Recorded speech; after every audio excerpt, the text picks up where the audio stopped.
Nandito po tayo sa tourist spot ng Dilasag Aurora.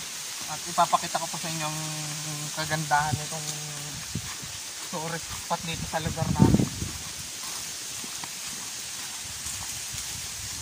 Yan po. Yung balitin yan. Yan marami yung nagpipicture ng mga tao. Dito. Ayun.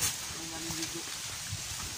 Kaya pag summer, sigurado po pag nagpahuli kayo ay wala na kayong picture. Kasi napupuno po ito ng tao. Ayan.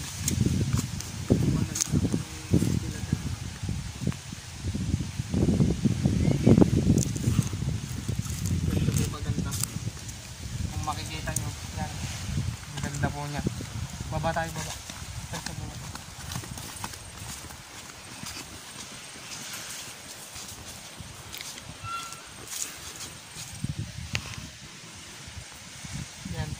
Yan po ang Dilasag.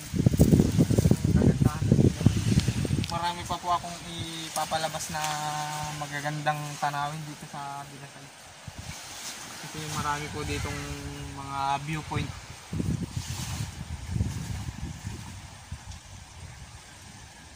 Dito ka nga. Dito. Yan po, ito na ulit. Yung kagandahan ng Dilasag.